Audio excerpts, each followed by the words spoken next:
Okay, Peter, you're all set. Okay, great. Thanks everybody for coming today to Tuesday, October 22nd, 2024's meeting of the Coastal Resilience Advisory Committee. I'm calling the meeting to order. I'm going to read our abbreviated script for the meeting. Good morning. This meeting is being audio and video recorded. Please be aware that other people may be able to see you, and take care not to share your device's screen. Anything that you broadcast may be captured by the recording. Please silence all devices and phones. For items with public comment, after committee members have finished their discussion on an agenda item, the chair will afford members of the public up to 3 minutes to speak. Members of the public who wish to speak must state their name and any affiliations. To give public comment, you must be recognized by the chair and speak through the chair. There is to be no crosstalk with others in attendance. So, in the interest of efficient use of our time, please speak through the chair. To be recognized for making public comment, use the raise hand feature by clicking on the reactions tab at the bottom of your Zoom screen and then click on the raised hand button. When you've finished your comment, please click the lower hand button. It's important for me to note that the CRAC isn't required by law to take public comment. We do so because we need your invaluable input. We view public comment as a privilege, so please remain respectful in your comments and do not disparage other speakers or members of this committee. Okay, I guess I'll just take a roll call to make sure that we're all here. First, the members of the committee: Doug Rose. Here. Tim Brain. Here. Sarah Boyce. Here. Gary Beller. Here. Jennifer Carberg. Here. And the chair. Oh, I'm sorry, and Rachel and Christy. Here. Christie's here. Great. Okay, and the anticipated speakers: Shannon Olst. I am here. Okay. Oh, and Joanna. See, I think it's one evergreen. And all set. Can you hear us, Joanna? Capital, yes. Sorry. Okay. All right. And then staff: Leah Hill. Here. Okay. Peter, we have some other town staff Okay. that may be joining the discussion, so we should probably. Okay. So Megan Trudell. Hi, I'm here. Okay. Leslie Snell. Here. Barry Rector. Yeah. And Paul Murphy. Okay. All right. Public comment.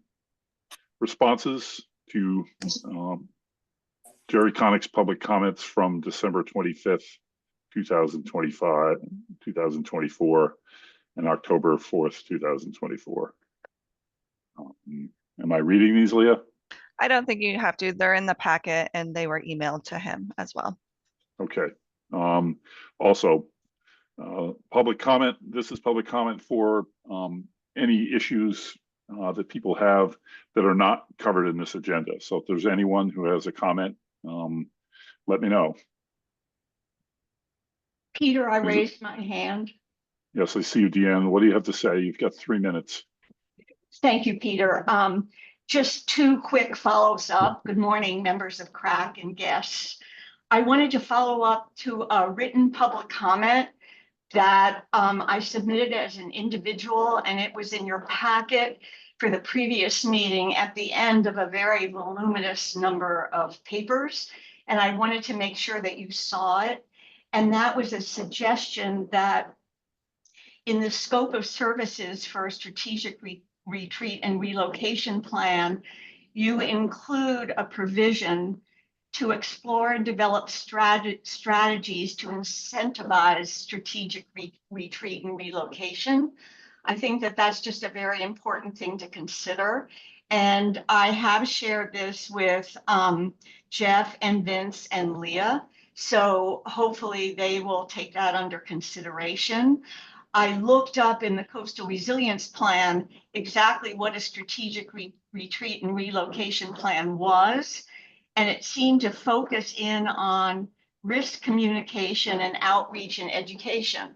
And it just seems to me, what I know about retreat and relocation, that our community is beyond communication and outreach, and we should think about ways of incentivizing this important resilience strategy. My second comment, I hope I'm within 3 minutes, is and this is on behalf of the Coastal Conservancy, and we submitted what we think is a very reasonable alternative, relocation alternative to the Conservation Commission.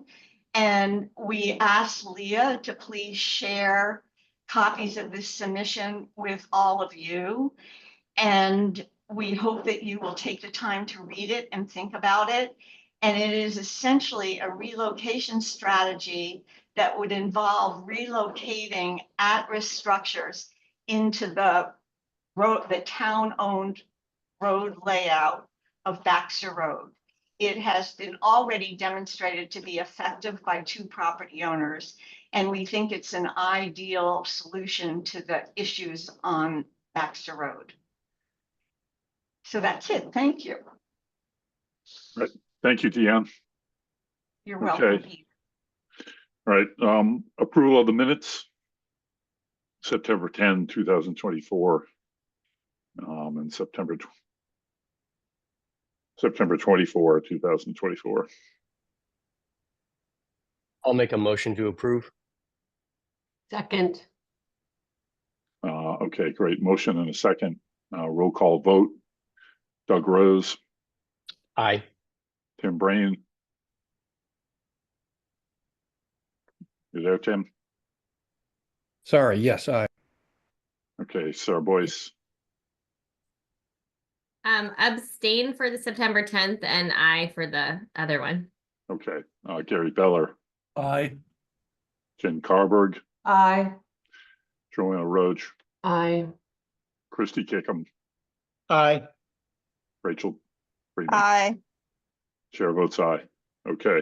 All right. Number 5, presentation and discussion on zoning and floodplain bylaws, FEMA maps and building codes by Shannon Holst, floodplain and CRS specialist for Cape Cod Cooperative Extension and Woods Hole Oceanographic Institution Sea Grant. It's all you, Shannon. All right. Thank you, Mr. Chairman. So good morning, everyone. Again, my name is Shannon Holst. I'm over across the water on the Cape, and I work for the county and WHOI Sea Grant, providing assistance on all things floodplain. Leah sent me a great list of questions that have come up in your conversations, and hopefully I will answer all of them today. As you saw in your packets, I've got a long presentation, but I'm just going to take it in chunks, and then I'm going to pause after kind of each subject area to allow for any discussion. So I will share my screen to get started.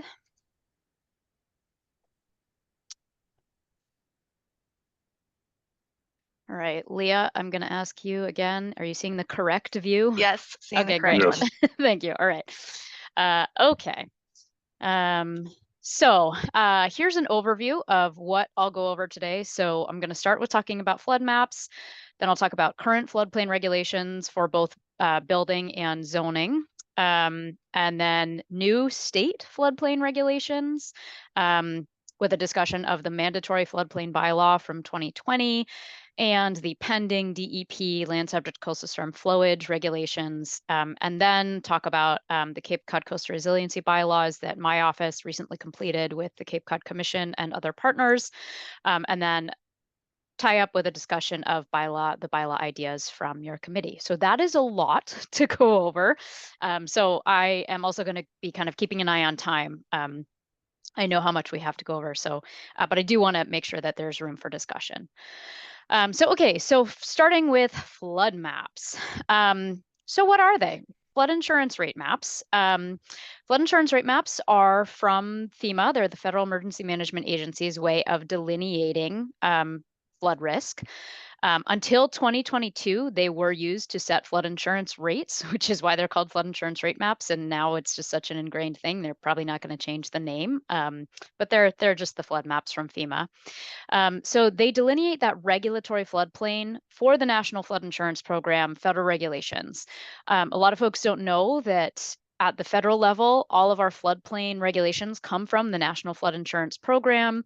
The program was created in the late 60s, and it was for insurance, but in order to get folks to be able to have access to that flood insurance, the communities had to opt into the program, and opting in included enforcing several regulations.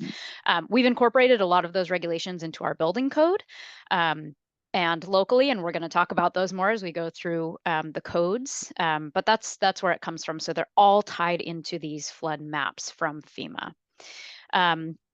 They also indicate where flood insurance is required.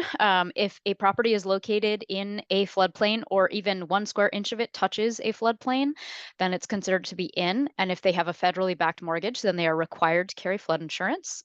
They indicate where building code provisions apply. There are different flood zones, and there are different building code provisions that apply to each of those flood zones, which we'll talk about a little bit more coming up. They also indicate where the forthcoming DEP land subject to coastal storm flowage regulations apply. It is unfortunate that FEMA uses different language than our DEP uses, or maybe vice versa. Land subject to coastal storm flowage is the exact same thing as the FEMA defined floodplain. It's defined as that floodplain. So different language, but means the same thing. And it also indicates where regulations will be added to updated town bylaws apply, although the bylaw that we're recommending actually goes beyond the FEMA floodplain, but a lot of it is tied to the flood zones. They're created by FEMA and by consultants hired by FEMA. FEMA does not have the internal capacity to do all of the mapping all over the country, so they hire a lot of consulting firms to help them with this. They are funded by Congress. That is why we don't see them updated very often. They are supposed to be updated every 5 years. Congress usually doesn't allocate enough money to get them updated that often. Our last update, both on the Cape and on Nantucket, was 2014. And maybe the next one might be 2027. I've talked with FEMA folks. They are starting to think about getting moving, and they create the maps by region. And FEMA Region 1 is all of New England, and they start kind of at one end and go around the coast and go to the other end. So they would start in Connecticut, and then they would work their way through Connecticut, Rhode Island, around us, up into Massachusetts, and then continuing on up to New Hampshire and Maine. So they expect that they would get to us 2 or 3 years after they start, just because of the time it takes to do that. So maybe 2027, they'll actually start working on this, and then there will be public outreach about it. You'll all hear about it when it happens.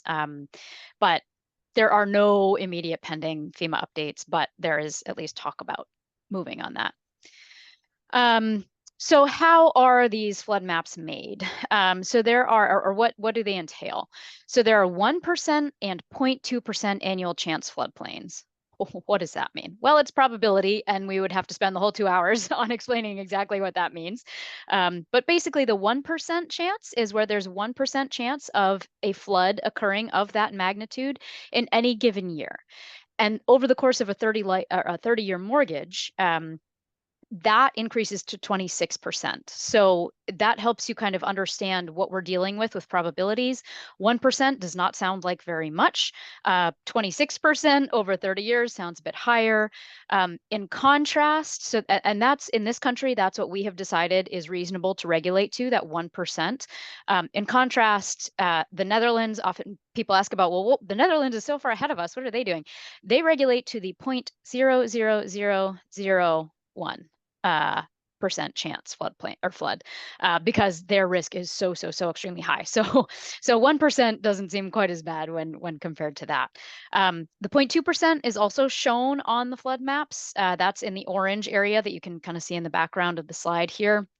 We currently do not regulate those areas, but that's kind of the moderate risk floodplain, where the 1% is the high risk floodplain, the 0.2% is the moderate risk. And that's on there just so folks understand that they still do have some flood risk, even if they're not in that designated floodplain. So they're broken down by these zones. So The high risk 1% chance floodplain incorporates A zones, coastal A zones, and V zones. So the A zones are riverine or areas where water can move quickly, but doesn't really experience waves. We have a new zone that's been it's on the flood maps from 2014.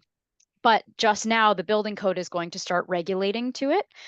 So this coastal A zone is where there's a likelihood that waves will be between 1.5 and 3 feet.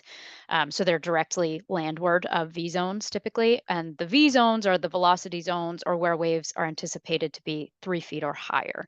And those waves cause a whole lot of damage, and even waves down to 1.5 feet cause a lot of damage. So that's why that's now being incorporated into the building code. So what's incorporated into these models is historical storm surge and flood observations, simulated storms based on past storms. They are not incorporating sea level rise here, or forward-looking storms. So any storms that have happened since 2014 have not been incorporated into this, and also waves. And they do collect some data on the ground that are the dashed lines that you see on the map here. So they are taking some ground level data, but then they extrapolate from there. So FEMA data is some of the best that we have, but it is far from perfect. And that's why you see a lot of questions about flood maps and their accuracy, because there's not on the ground data collected everywhere, and you have to extrapolate between where that information is collected.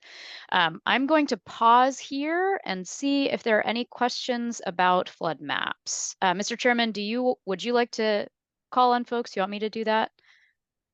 No, we just want it freeform. I mean, we're All looking right. for people to be inspired by what you're saying and get their questions answered. So I don't want to put anyone on the spot if they don't have anything to, Right. to No, I ask mean, you. there's a Right. hand up.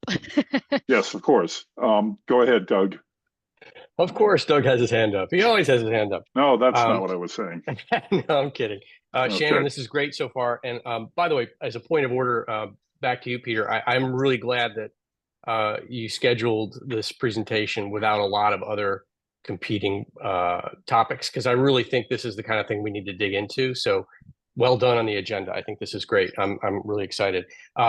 Shannon, I did not get a chance to pre-read the slides you sent, so you may answer this later, but I figured since you're asking, I should ask now. Sure. On definitions, with the coastal, so land subject to coastal storm flowage, I've always been a little bit unclear about that. And I also don't fully understand when we see all the language around waves in context of flooding. Would the flood insurance risk maps include things like groundwater, stormwater, things that are not overtly explicitly linked to the ocean? That's my question. Thanks. Sure. So they do incorporate some level of rainfall in that they anticipate overflow of bodies of water, like our ponds. Here on the Cape, we've got lots and lots of ponds, and there are floodplains around those ponds. When you have riverine areas, there are floodplains around the riverine areas that can expand with snowmelt and rainfall. Groundwater is not included. Also, changes in precipitation, which we've had much more intense rainfall over the last 10 plus years than we had prior to that. That is also not incorporated into these maps.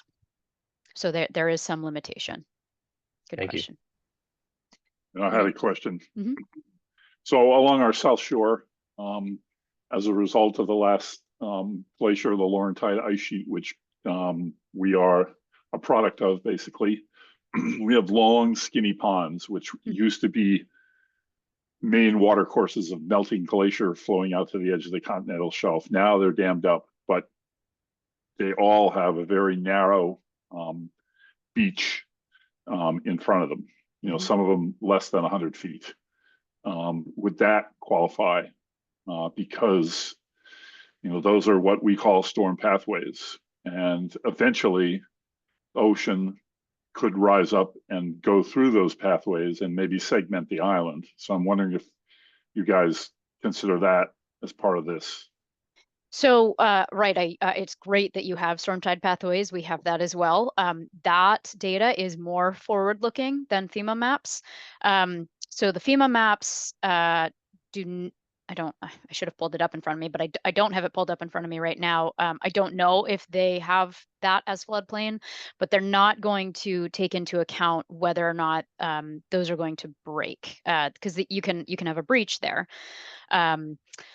FEMA actually did an erosion study on Nantucket several years ago that they were looking to incorporate that information into floodplains. I don't know if any of you remember that. There was some public outreach around that. And there were some questions about the accuracy of that erosion study. So the extent to which all of that is incorporated, right now for the 2014 maps, that's not in there. It can be included. There's also the Massachusetts Coastal Flood Risk Model, which is a state model that was created by a local consultant. And that, to an extent, incorporates erosion, but they also put a disclaimer right on there that they don't know what's going to happen with erosion. So things could change when you have a breach like that, when you have major erosive storms. So those things are not necessarily incorporated into the maps. Okay, thank you. And the reason I stress this is because several of these ponds cut way up into the island, and we have residents along these ponds, close to these ponds. One pond in particular, Maya Comet, goes, ends at a certain point before Surfside Road, but its valley goes way up, almost, potentially cutting the island in half and connecting with a salt marsh, which is on the harbor. For anybody who lives in those zones that are paying attention, they might be worried. I'm just putting that out there. And then for land subject to coastal storm flowage, can you, I hate this term, but unpack that for us? Are we talking about land where the coastal storm can flow into, right? Yeah. So I'm thinking of, if you know our island at all, I'm thinking of the Brant Point area, which has been previously underwater by as much as 8 or 9 feet during a storm in the early 90s. And I'm thinking of downtown Nantucket, Easy Street and Broad Street, where you may have seen on the national media some kids in a canoe paddling around. It gets flooded when we have storms. So are those two examples, that's coastal storm flowage? Yes. So first, let me just go back to the ponds quickly. I did pull up the flood map, and there are floodplains all around those, and there is potential for waves in one of them. I do know the island, though not well enough to know which pond this is, but there is potential for waves in what looks like the largest one, and there is floodplain around those, and it looks like they absolutely could breach. So with the land subject to coastal storm flowage question, yeah, I don't know why DEP chose to use different terms than FEMA uses if in the definition it's the same thing as what FEMA created. It's basically where there's potential for storm surge during this 1% chance storm. And so yes, Brant Point, certainly Easy Street. Looking at here, actually, while we're talking about it, I will show you this.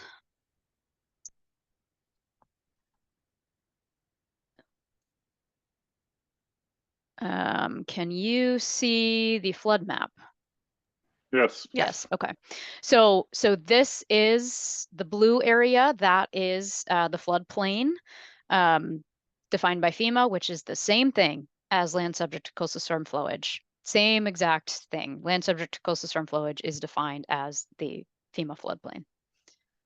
So this whole area, certainly a lot of downtown is in it. This black line with the little triangles on it, that's the coastal A zone, which is where we can have waves between 1.5 and 3 feet. So those areas are going to have potentially new building regulations incorporated. It looks like over here is going to be newer than down here. So yeah, so you can see in this area what it is. If I zoom out too far, we're going to lose it.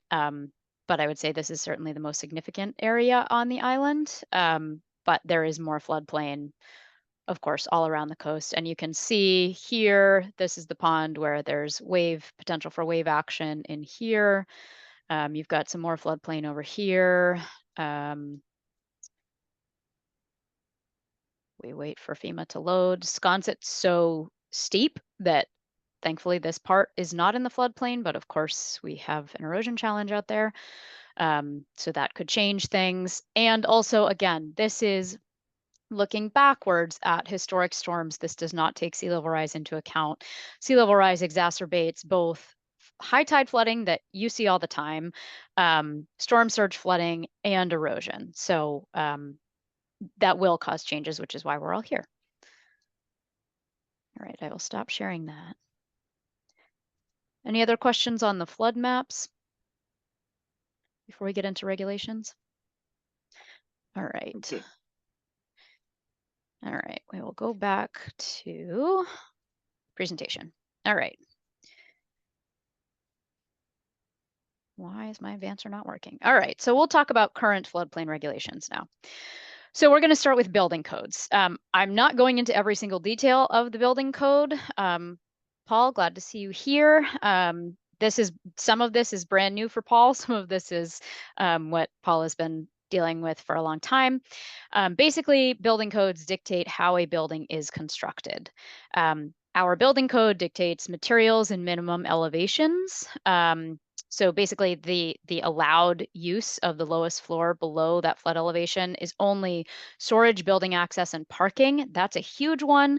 People love to get their certificate of occupancy and then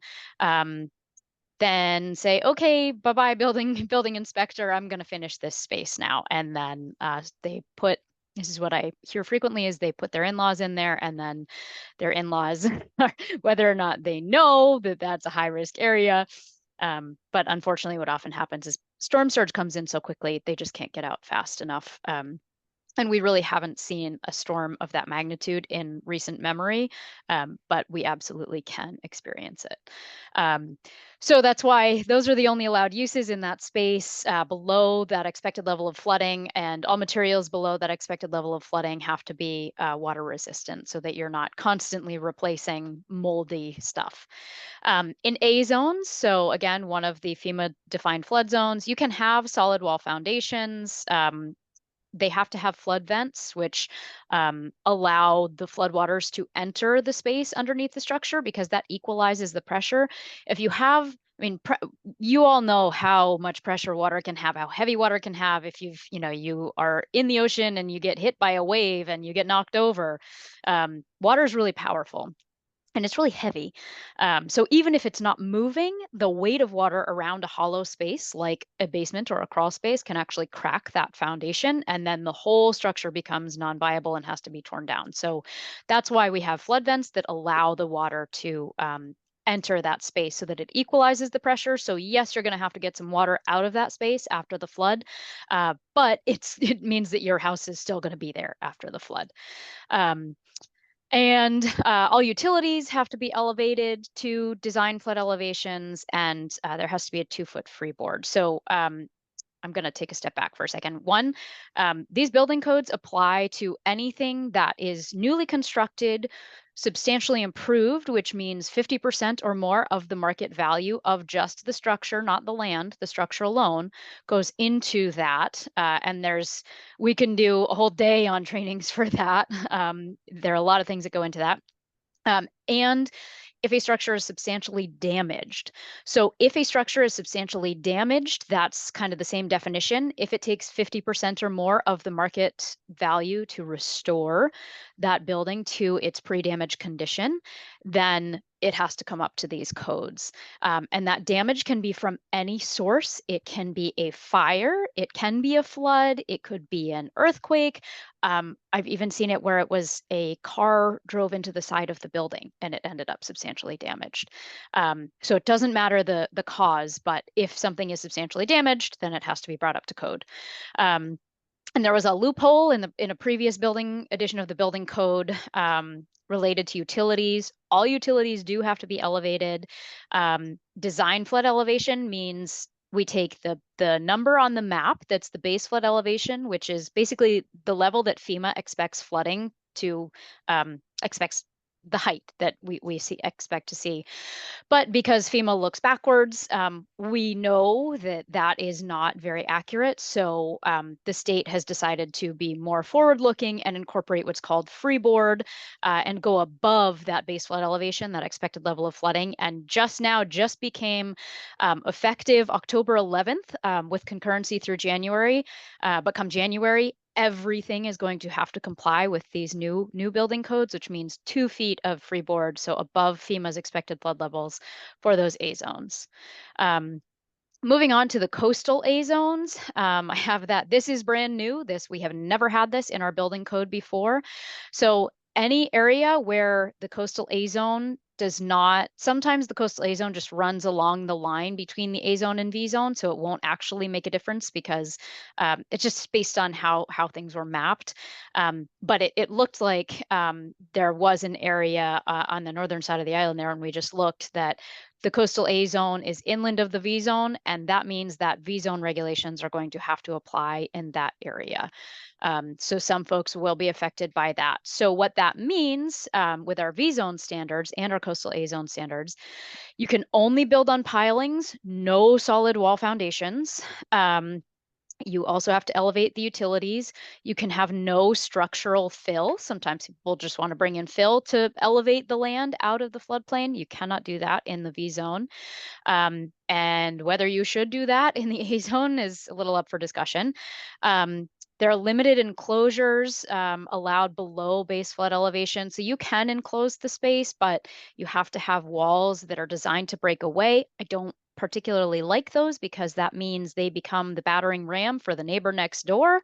And then their house gets damaged because these walls are flying around in the storm, but it'll at least protect your structure. And brand new now, there is a 3-foot freeboard required above those levels that FEMA expects to see flooding. So again, can be enforced as of October 11th. And absolutely has to be enforced come January. So you'll start seeing things that are elevated a little bit higher. And that area on the northern part of the island there that we just saw, they can only be rebuilt on pilings. There's also a small provision for coastal dunes. You can only have open piles, no obstructions, no enclosures underneath the structure, and no footings either. Sand has to be able to move freely. And that goes to the Conservation Commission to actually determine if it's a dune, and then the Conservation Commission can actually determine how high the structure has to be built to allow for movement of dunes. And then also for all zones, no new construction seaward of high tide. There are a fair number of structures on the island that are seaward of high tide.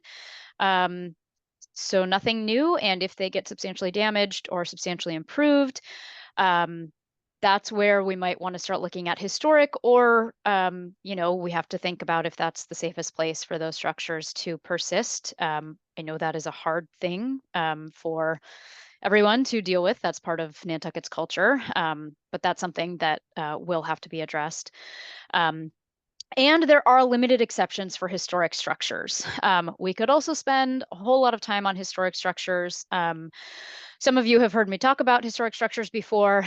So I'm sure you all know that there are some exemptions for historic structures from these codes, but it's actually extremely limited. We didn't have a lot of attention on historic structures before the last 7 or 8 years or so.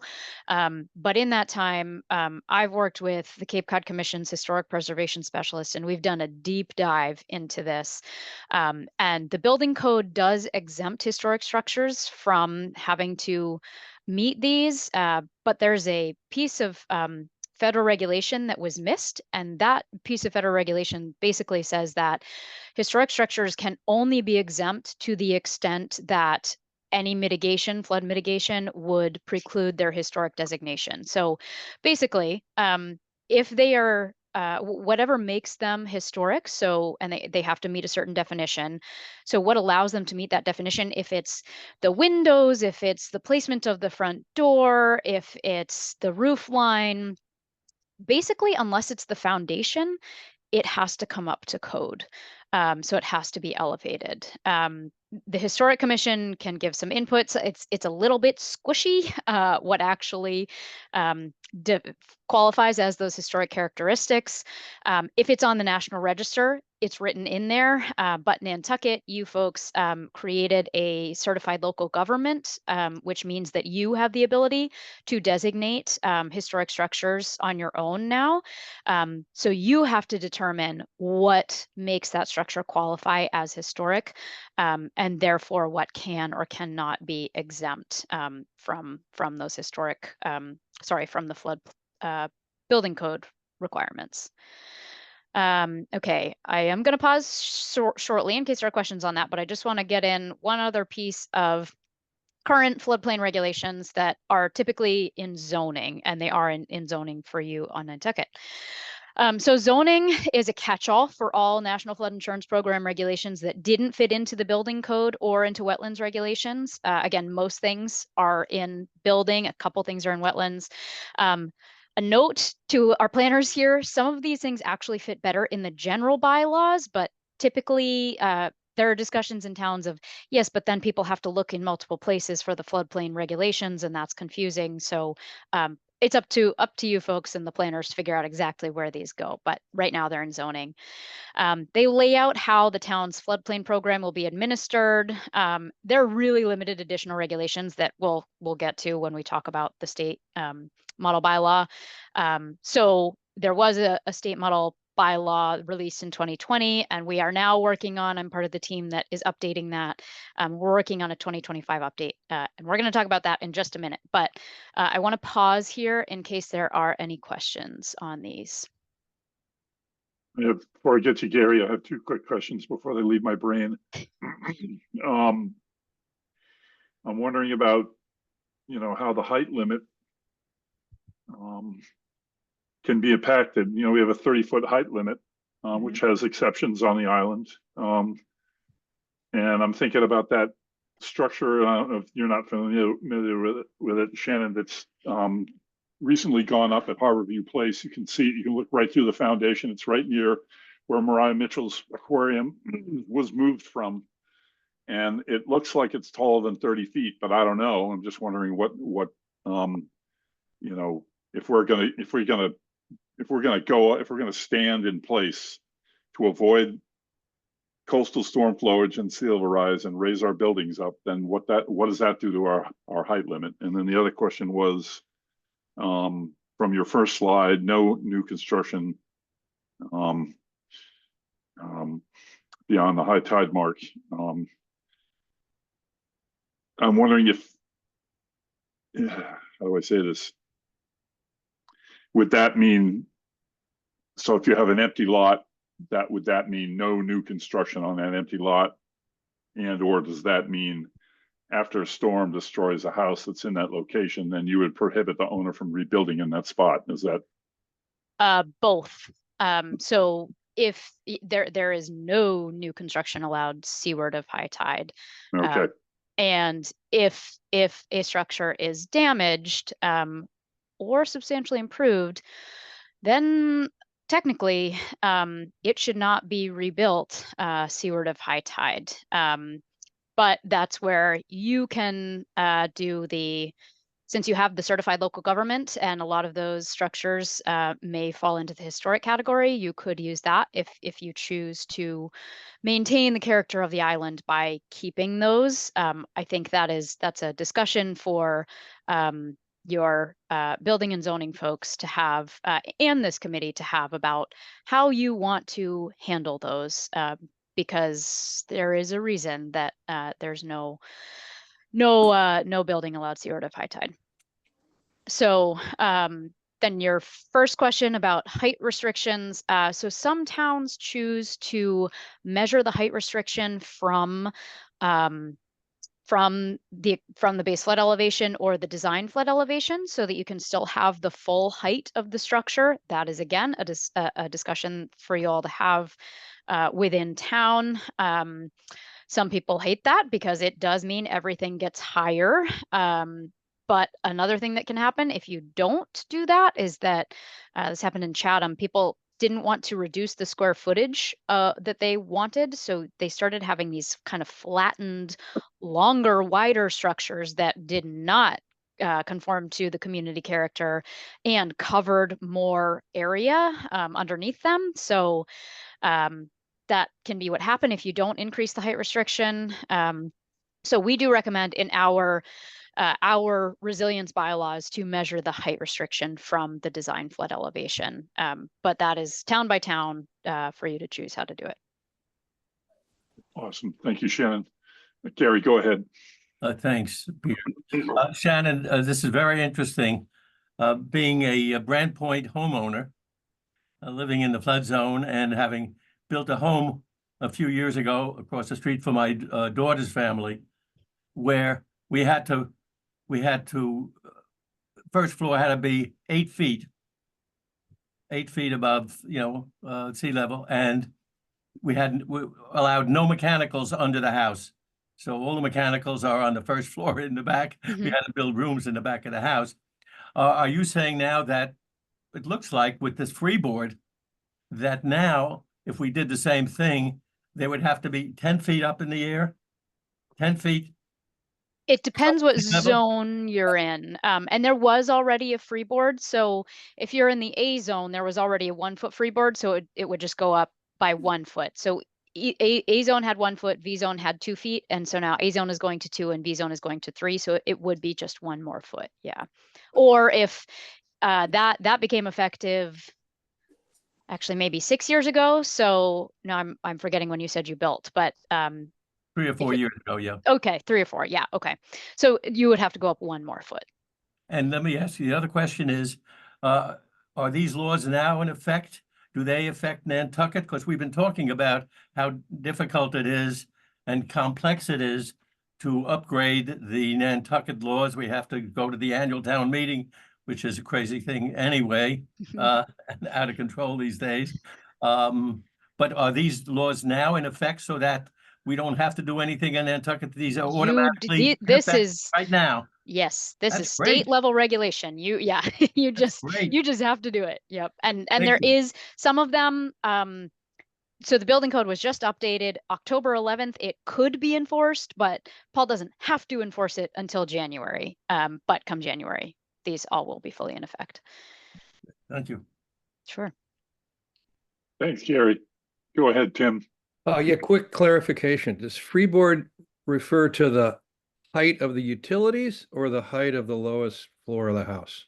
So freeboard refers to the amount above base flood elevation that we're requiring everything to be elevated to. So it applies to both the house itself and the utilities. Thank you. Sure. Okay, thanks, Tim. Go ahead, Sarah. Thank you. Yeah, thank you, Shannon. This has been really helpful. Just this is out of my wheelhouse, typically thinking of building codes. And so it's been a really helpful discussing it in this manner. I was trying to match what you were saying about the A and V zones with the map. And I wanted to make sure that like what I'm looking at is kind of like where are those different zones currently in Nantucket? Mm-hmm. And so for looking at, because I pulled up the FEMA viewer. Mm-hmm. And I was like, which matches those specific definitions, or should I be looking at a different map? The FEMA viewer here, I'm going to put, oh, we don't have a chat. Okay, never mind. I'm not going to chat you all the link. But if everyone or others want to do this, you can go to the map service center, the FEMA map service center. Mm-hmm. But here, I'm going to share my screen again. Okay, so if we just zoom in here, because we've got several flood zones going on here. So we have A zone here with a base flood elevation of 7, A zone here with base flood elevation of 9. This white line is what delineates the zone break. And what can be confusing is sometimes with the coastal A zone, the white line falls right underneath this black one. So what I am going to do is go over here to our layers and find this is called the limit of moderate wave action line. So I'm going to turn that off. Okay, so right along here, that that limit of moderate wave action line did follow the zone break between this AE zone with an elevation of 9 and this AE zone with an elevation of 7. And then it just cut this elevation 9 AE zone in half there. So I'm going to turn it back on now. So I'm looking at this black line. So what that means is that folks on this side of that black line with the triangles, they conform to those A zone standards. They can have solid wall foundations with flood vents, and everybody on this side has to conform to the V zone standards with building on piles. Something interesting here is, so this elevation 9 it follows the limit of moderate wave action line here. So everybody on this side and over here has the same base flood elevation of 9. And then there's the zone break here, this other white line, and then you have the VE zone of elevation 9. It looks like there are no structures that are actually in the VE zone right here. And then this dashed line 28 is where they took on the ground data from. They also did it down here. And then this black line is their limit of the study. And I will admit that I have never seen NP on a flood map before. So I'm going to have to do some research to figure out what exactly that one is. Does that? So can I ask a quick follow-up question? So when you were talking about the part that's new, you know, like the coastal zone A now has to meet the V zone standards. Is that just like the lines are in the same place? It's just like what is in those different zones has kind of just been added to. Correct. Okay, exactly. Yep, thank you. Yep. Yeah, you're welcome. There was Thank one. you, Shannon. Sure. Leslie, you had your hand up. Did you want to ask a question? No, I was going to make a comment, but it seems like you all moved on. But now that you've called on me, I'll go ahead and make it. Okay. We do have, back to the height question, we do have a provision in our bylaw relative to the structure height to allow the structures to meet the required base flood elevation and still get the height. So, you know, if that needs to be modified, we can do that, but we do have a provision in there now. That's fantastic. And that's good to know. And the only way that you might want to consider modifying it is changing it to design flood elevation instead of base flood elevation, because that will allow for that height restriction to be measured from the base flood elevation plus freeboard. So now that in V zones, we have to do base flood elevation plus 3 feet, then the height restriction would start at that point rather than those 3 additional feet being kind of incorporated into the building already. So, and we do have in our model bylaws, we have some language that helps do that. Great point though. You guys are ahead of the game. Okay, go ahead, Shannon. All right. I'm going to, share my screen again.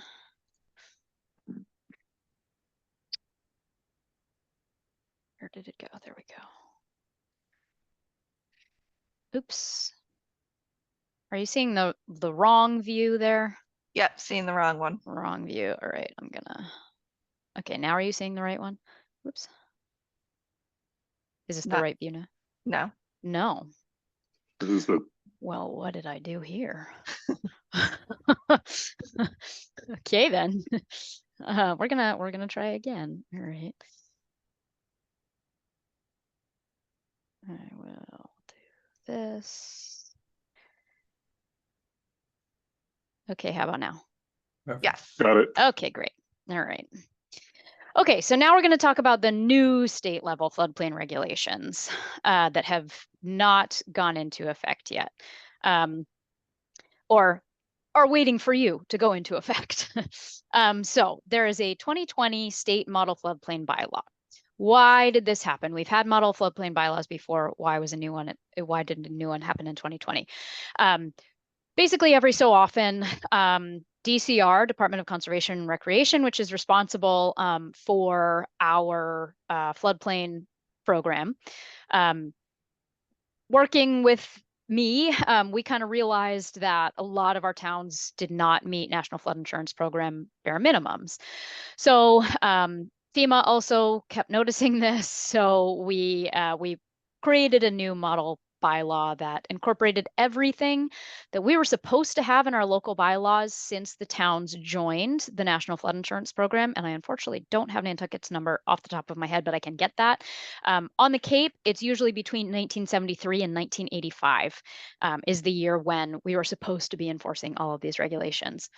So basically, it's just to make sure we all are in compliance with the National Flood Insurance Program. When this part's a little squishy, the hard answer is when we get new flood maps. This has to be adopted within 6 months of those flood maps being released, or the town gets kicked out of the National Flood Insurance Program, which means nobody can access flood insurance. And there is an interim phase where everybody gets their flood insurance goes up, and then you have a little bit of time to fix it. But because we are on town meeting schedules, this was kind of a disaster. There were some towns off Cape that had to do this during the pandemic, and town meeting, of course, was very difficult during the pandemic, and FEMA had to make a special provision to extend that deadline, and they said they would never, ever, ever do that again. So we have to do this within the time frame, and they are at least aware that we are limited by town meeting, though you may have to have a special town meeting. So it has to absolutely be done by the time you get new maps. But FEMA is putting some pressure on the state to get this done because it was supposed to be done decades ago. So as soon as possible is when this should be done. What it is, we'll go over in a second. There is a pending update for 2025. I'm working with folks from DCR on that. It's relatively minor things, and it's mostly just adding appendices to clarify what some of this stuff means. So there could be an argument made to wait until this gets released to make sure you have the absolute most up-to-date version. But the general gist of what's going to be in it is going to be the same. So what is going to be in it? Okay, so there's certain protective legal language that just has to be in there. It may be elsewhere in your zoning bylaw. I did not scour your entire zoning bylaw, but hopefully our planners would know about it. And I sent Leah a spreadsheet that has the exact language on it, so Leah can share that with town staff as well. It has to, moving beyond the legal language, we have to designate a floodplain administrator. Typically, that is the building commissioner, but the building commissioner can then delegate some of those duties to others. Some of the duties make more sense for conservation. A lot of it does make sense in building, but typically that's how it's handled.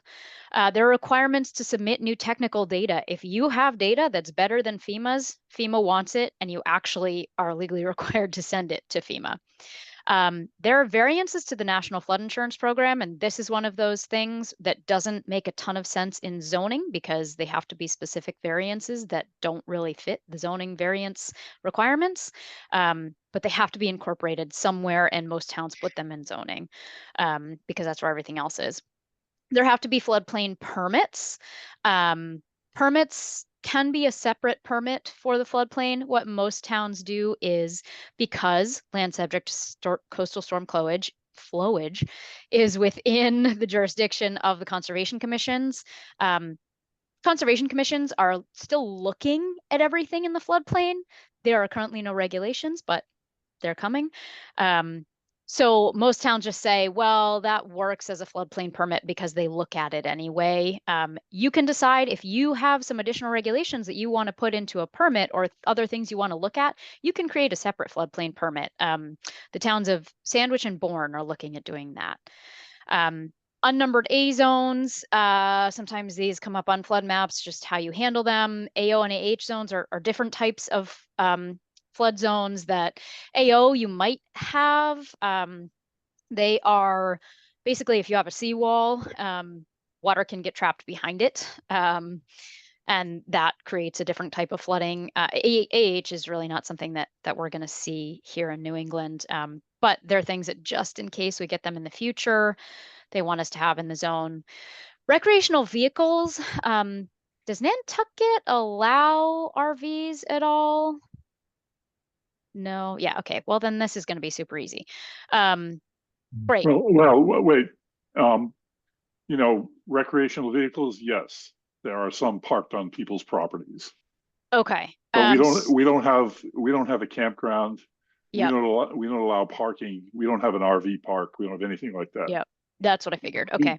Yeah, some Cape Towns have something similar. Basically what the RV rules are is they either have to be licensed and road ready. They have to be in place, and this is all just applies to the floodplain. So if people have RVs parked in their yard and they're not in the floodplain, it doesn't apply to them. They either can be on the site for only 180 days at a time, which means they just have to be driven off for a day. But that means they still have to be road ready, or they have to be built in compliance with the building code. So they've got to be anchored and they've got to be elevated. Basically, this is trying to get at people who are living in RVs in the floodplain because they are so dangerous to be in during a storm. So that's probably not really what you see too much on Nantucket, but that is what that's getting at. And then there is an enforcement provision that you don't actually have to write in your enforcement, but a lot of towns are choosing to do that so that it's very clear. But if you put enforcement in a bylaw, it makes it harder to change the enforcement rules.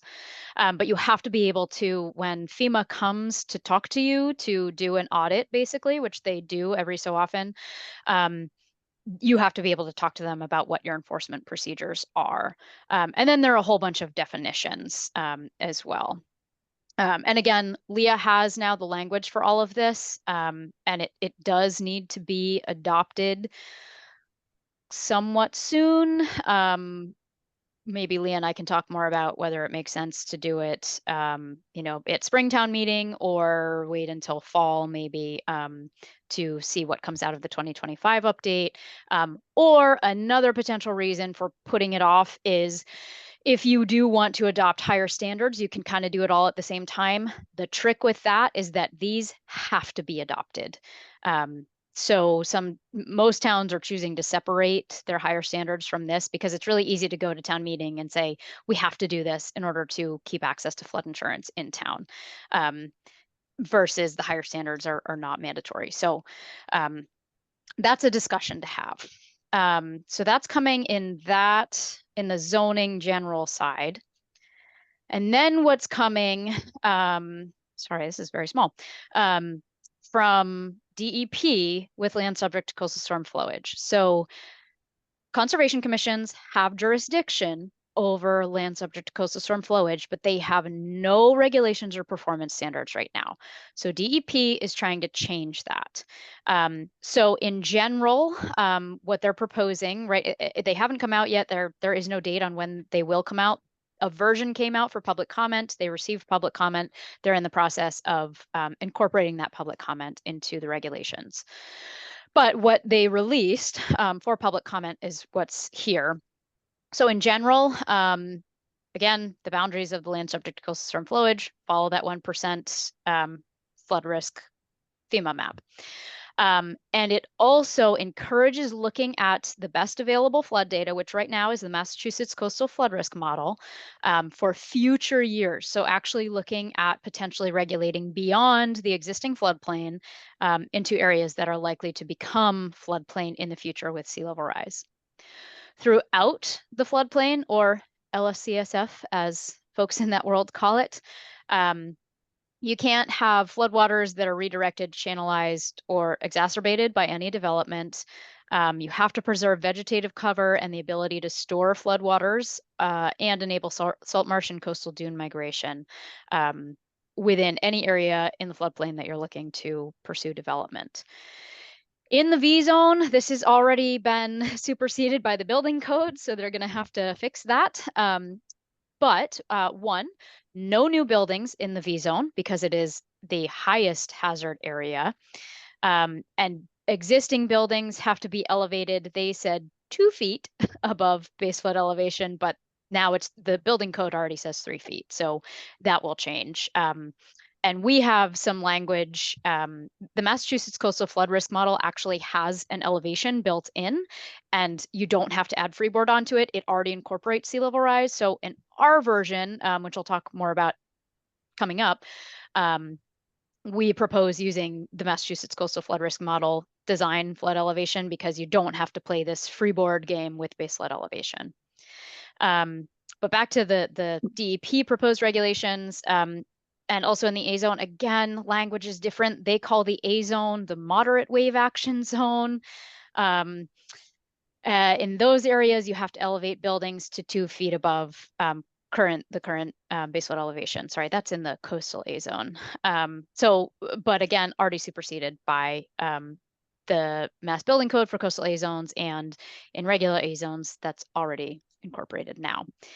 So you can tell they started this long before the building code was due to come out.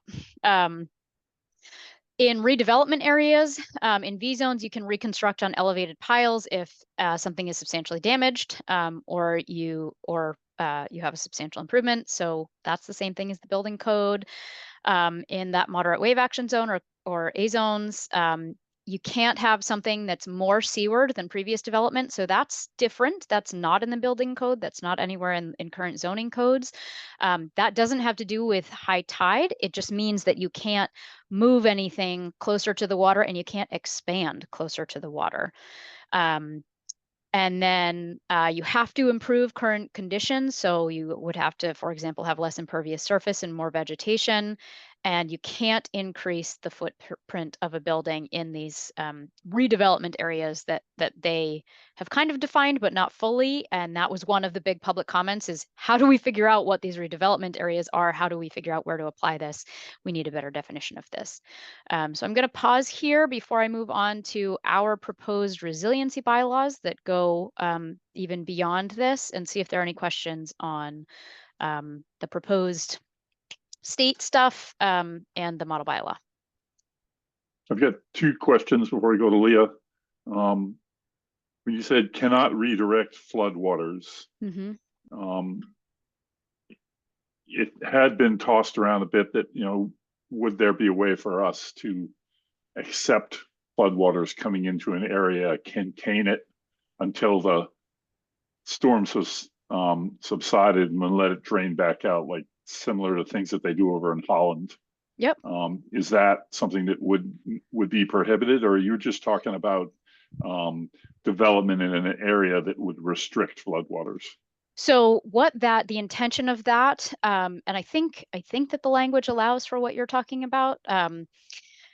Basically, the intention is that you don't do something on your property that is going to redirect the floodwaters onto your neighbor's property. So that happens a lot when we see flood walls, or even if people, you see more of these temporary flood walls that you can put out, and people, if you put them right against your structure, great, they'll protect you from a certain amount of flooding. If you push it out and you want to encompass your entire lawn with it, well, then the floodwaters can't go into that space, but the floodwaters have to go somewhere. So that would be redirecting onto somebody else's property. But if you're doing it for the purpose of containing floodwaters, my understanding is that would be allowed. And I would say that your Conservation Commission would certainly want to allow that in that case. That makes a lot of sense. Yeah. Okay, and then one quick question. Can you explain a little bit more the specific floodplain permit, what that might be? Yeah. So it can be a well, let's see, for example, if you want to have certain things related to historic structures in your floodplain, you could put that onto your floodplain permit and make sure that they meet certain requirements for that. I haven't looked at what Bourne or Sandwich is proposing in a while, but we have started looking at specifically ways to incorporate that historic piece into the floodplain permit. And if there's anything else that you want to do locally that makes sense on the permit, then that's an opportunity to do it. And that's something that I could work with you to spend more time thinking through what that might actually look like for Nantucket. All right, thank you. Go ahead, Leah. Thanks, Peter.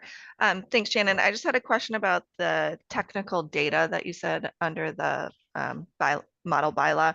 What would be some examples of that FEMA would want? Yeah, so that if you did a study, say the town of Nantucket funded a study to reevaluate your floodplains, your current floodplains, and it has more accurate elevation data. It might have used a different type of model that has come out since 2014 that is more accurate than what they used. Then they want all of the data that came out of that so that they can update the maps and make sure that the official flood maps reflect any new data on the ground that's coming in from locals. If it's one person who did it for the purposes of a development, and they wanted to change the map, FEMA, if they were doing it to change the map, FEMA has the data. But it's so they're not really looking for those smaller things. It's more if the town pursued a study in one area of town or for the whole island, that would change the flood map. Then they Okay. want that. And that wouldn't include like a risk assessment using the MCFRM. No, it's the MCFRM that they want, except that they are not yet looking at sea level rise. So yeah, but in that example, it would be the actual MCFRM model itself, not the risk assessment. Yeah. Okay. Good question. Doug, did you have your hand up originally? No. Okay, Gary, go ahead. Shannon, a quick question. In those two zones where you're required to elevate, I assume that people that are there now and aren't doing anything don't have to do anything. There's not but is the trigger that requires them to elevate the same that you mentioned before? That is, there has to be either a change or that increases the value of the property by 50% or more, something like that. Is that the trigger? Yeah, the trigger is either new construction. So if you're tearing something down and building new, then that would do it.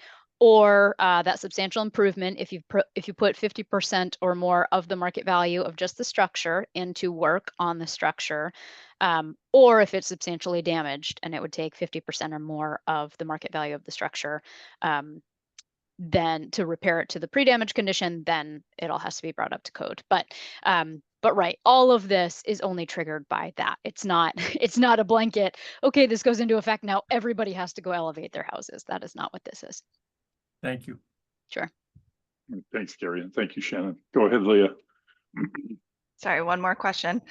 So with the new proposed DEP regulation updates, pretty much our whole downtown is in a floodplain, but you were talking about not being able to redirect water. So are they taking into consideration like coastal resilience projects, thinking the Easy Street project that I'm working on right now, which may incorporate elevating the bulkhead or elevating the road? I guess how do those new regulations play into these coastal resilience projects that need to happen to protect critical infrastructure? Yeah, so I am, if memory serves me correctly, with the exact way that it is written, it does actually make a provision for if it's part of a flood management approach, then you're in the clear. Okay. There are also these redevelopment areas, which I'm pretty sure all of your downtown would fall into, which have slightly different regulations, and typically a little less restrictive regulations because it's all already developed. You're not trying to protect undeveloped land there. And certainly anything that is intended to improve the situation, even if I expect that the regulations do incorporate that. I will be honest, I have not read the exact text of the regulations in months at this point, but pretty sure it does incorporate that. And even if it doesn't, so it's up to your Conservation Commission to enforce, and that is a situation where it would make sense for your Conservation Commission to allow that to proceed. And I do not foresee DEP trying to stop that. Okay, thanks. Yep. Okay, any more questions at this point? Nope. Okay, go ahead, Shannon. All right. Okay. All right. Okay, so now we're going to go into some more details on the model resiliency bylaws that my office worked with the Cape Cod Commission to develop. We also worked with the Urban Harbors Institute out of UMass Boston and Noble Wickersham and Hart, which is a law firm that worked with Boston to create their resilience bylaws. And I think I'm forgetting one other partner, but I am blanking, so I'll tell you later if I think of that. But it was a good group effort. So what these are it's both for land subject to coastal storm flowage and zoning and general bylaws. We have two different bylaws. It's created a coastal resilience zone, which I'm going to show you in just a second. And then it does have some provisions for historic structures. Historic structures are not a focus of it, but I know how much Nantucket is interested in historic structures. So I just did want to call that out. So the coastal resiliency zone, realizing I should have shown you this slide at the beginning here, but the way that the flood zones are separated. So we've got our V zone again, that this is closest to the water, closest to the ocean with wave heights. Then we've got our coastal A zone with smaller waves, regular A zone, and then that X zone, which is the moderate chance floodplain.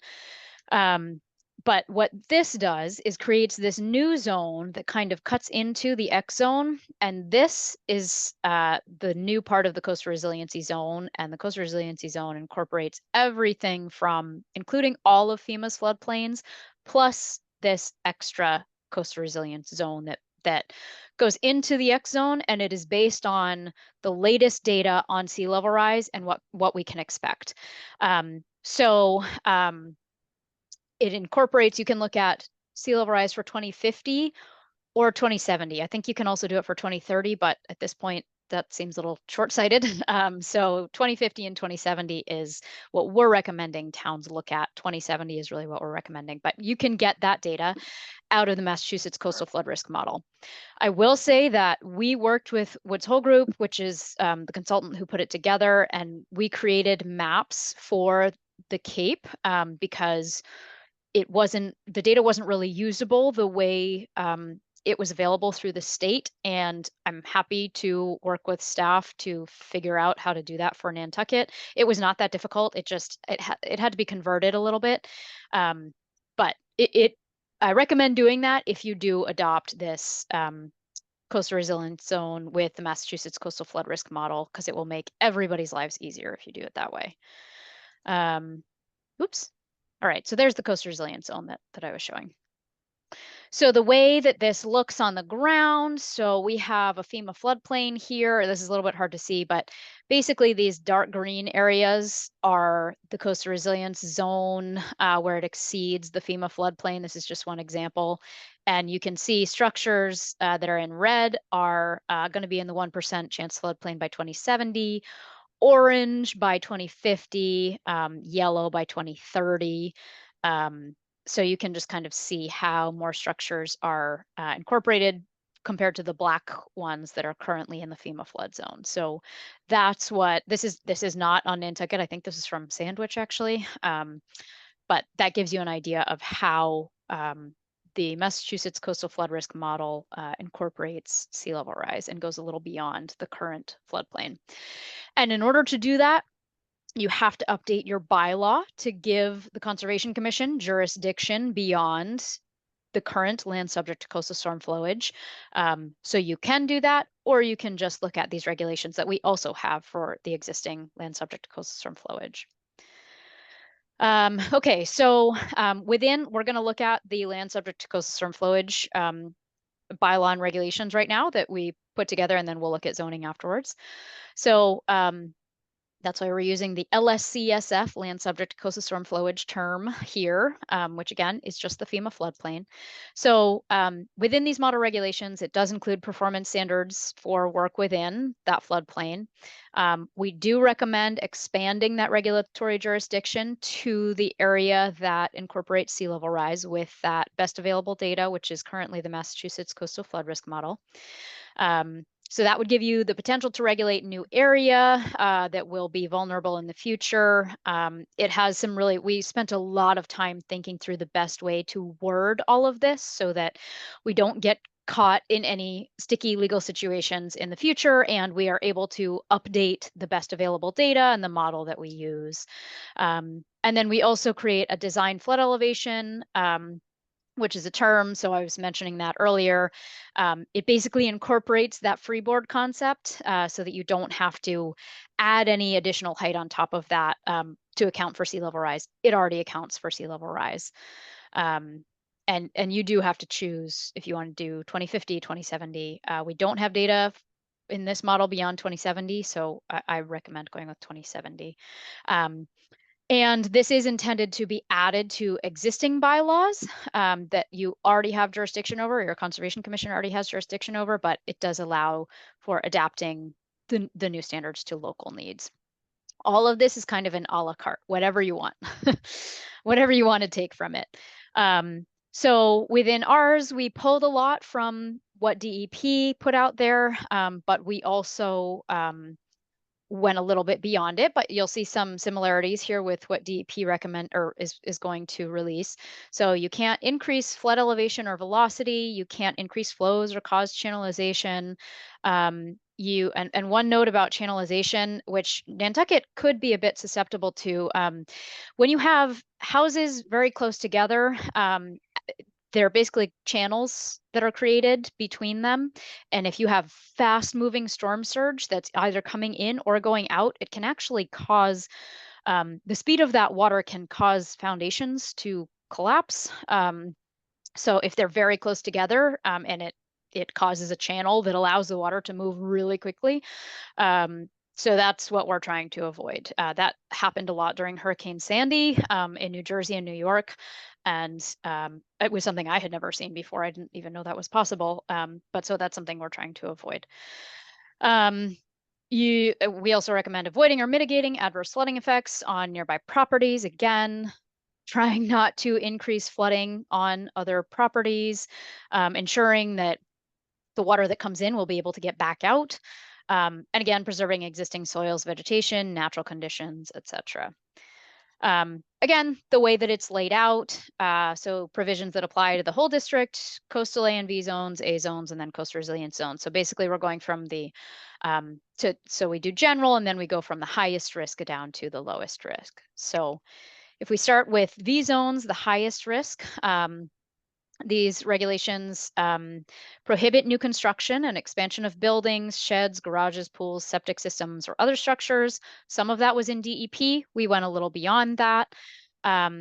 There's a repetitive loss provision. We're using substantial damage because it's already incorporated into the building code. So what this says is if a structure meets the definition of substantial damage twice, then it either has to be moved landward of or beyond the V zone, or it has to be demolished and the vacated site has to be returned to a vegetated state and cannot be rebuilt or redeveloped. Because if it's been substantially damaged twice, and it does say in there caused by a coastal storm, if someone's really, really unlucky and has 2 fires, that won't trigger this. It's just a coastal storm. Substantial repair or improvement, you have to elevate to the design flood elevation with a little bit of exception for historic structures where applicable. Stairs, boardwalks, docks, etc. They have to be removed before storms or anchored. There has to be spacing for water to pass through, and components have to be marked with contact information of the owner because, as we all know, those can easily get broken up and tossed around.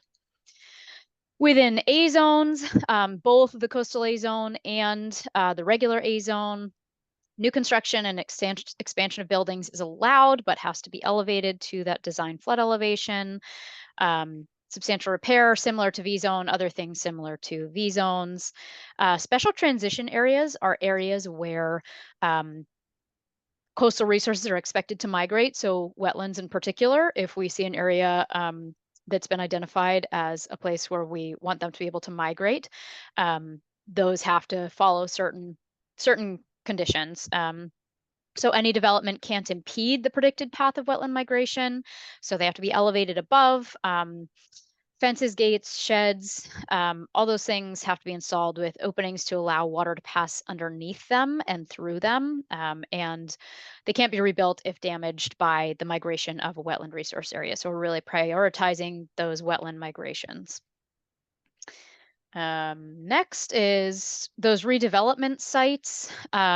I guess it's redevelopment sites that we do have a definition for. We had some conversation about we have to only include things that we have a clear definition for.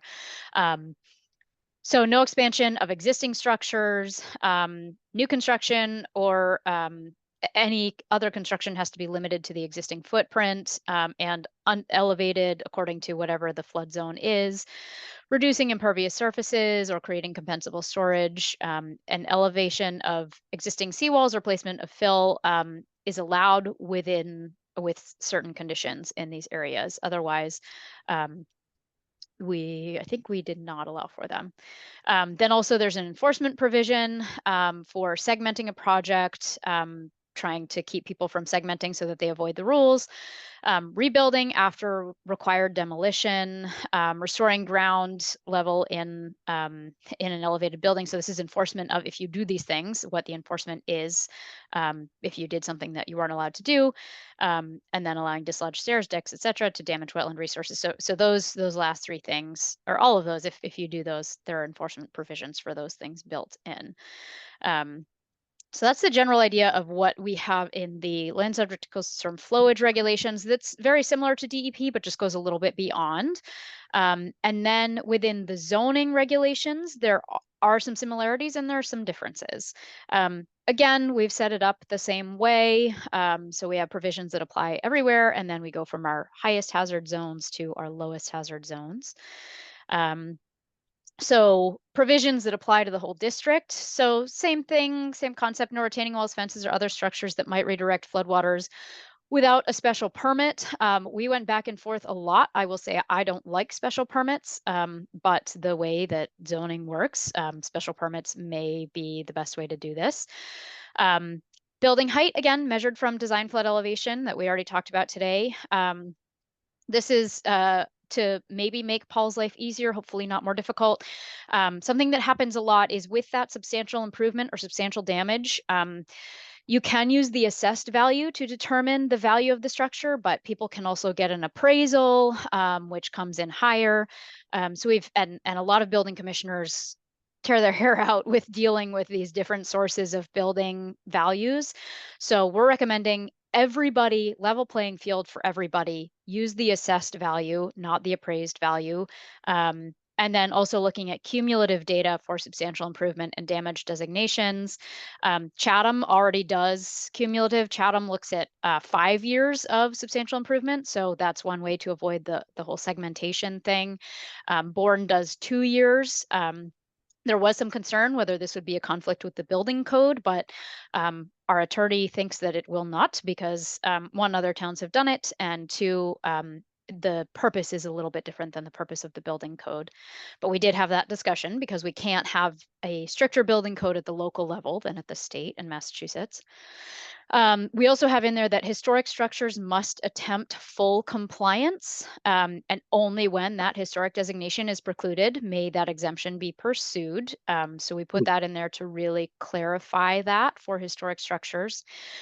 Same thing with substantial damage of no more than 2 times. We also have something called a non-conversion agreement, which allows for that space underneath the design flood elevation. If it's enclosed, just making it very clear that you cannot finish that space. You can't put your in-laws in that in-law apartment downstairs.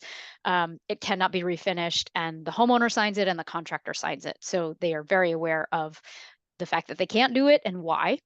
And limitations on storage of hazardous materials as well. Actually, we added that to the wetlands regulations as well. So that's for everywhere. And again, this is an a la carte kind of thing. Take from it what you want. Some of it is going to go more restrictive than some towns want, and that's fine. And coastal A zones, again, some similarities to the wetlands regulations with LSCSF. No new structures or expansions, except for utility elevation bump outs and building access. So we heard from Gary already that they had to build a new room for their utilities. We want to allow that. If you are elevating your house, if you have to come into compliance, we do want you to be able to build a bump out for utilities. so that we're not we're not restricting you from being able to actually have utilities, and any expansion of staircases, et cetera, for building access. No new pools or other hardscape, and modifications to what's existing would need a special permit. Securing items stored underneath the structure, these things get knocked around during storm surge and end up causing damage to neighboring properties, or just end up in neighboring properties, and we want to avoid that. For all substantial improvements, the lowest horizontal structural member, this is a building code thing. Basically, you have to elevate to the design flood elevation of either the building code or the Massachusetts Coastal Flood Risk Model, whichever is higher.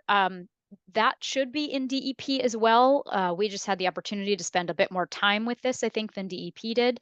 But basically, it's just saying you have to, in a few cases, that best available data that incorporates sea level rise is actually lower than what the building code says based on the FEMA data. So we don't want to encourage anybody to break state building code regulations there. So whichever is higher.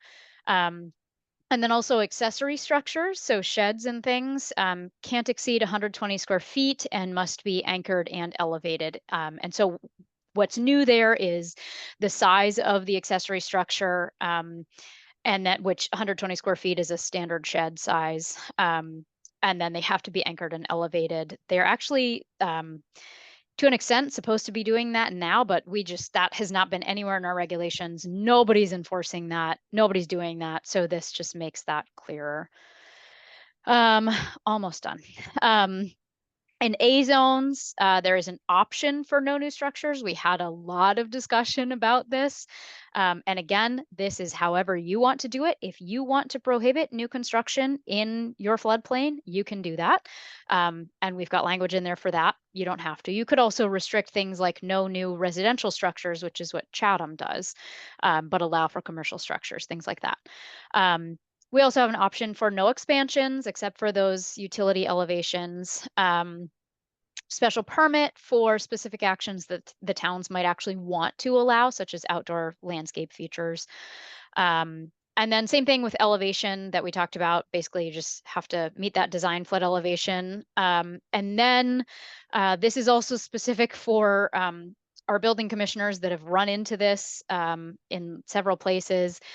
Any land removed from a floodplain using what's called a letter of map revision based on fill. So basically what happens here is people bring in fill, they elevate the area, they get it out of the floodplain so that they're no longer subject to floodplain provisions, and then they put in a basement, even though they are 1 inch above the expected flood level, and that is really not safe. They are technically allowed to do that right now based on FEMA's regulations, but several building commissioners that I've communicated with about this, it drives them nuts, and it doesn't meet the intention of what's going on here, and it's a safety concern. So this would get at that. And then same thing with accessory structures like sheds, anchored and wet flood proofed. They don't have to be elevated in these areas, or they can meet building code standards, but just addressing accessory structures because we don't have them addressed anywhere else.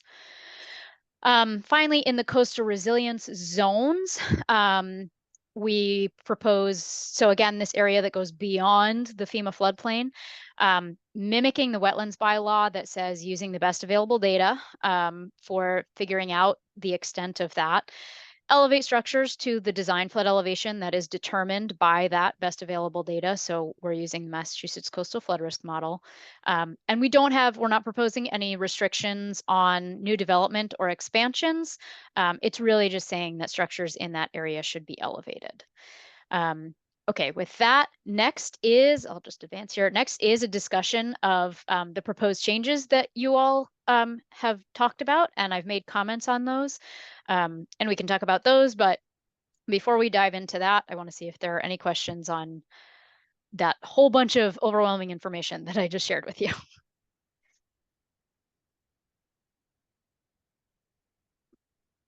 Go ahead.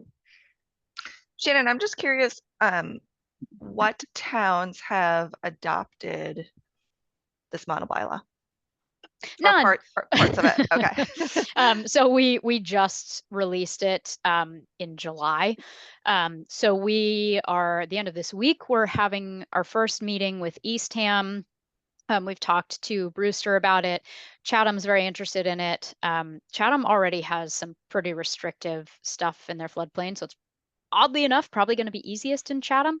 I am also on the Dennis Conservation Commission, so I am pushing it in Dennis, and we are, I think it's on our next agenda to set a meeting to start the conversation.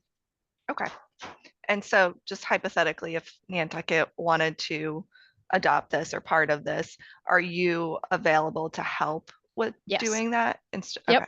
Yeah, and we, I should also mention that we've also been in communication with the vineyard towns as well. Several towns on the vineyard are interested, and Liz Durkee with the Martha's Vineyard Commission, who does their climate change work. We've been in frequent communication with Liz about this stuff. So yes, I am certainly available to help, even though I am a county employee with my Woods Hole Oceanographic Institution hat on. I have a little more freedom to work with the islands.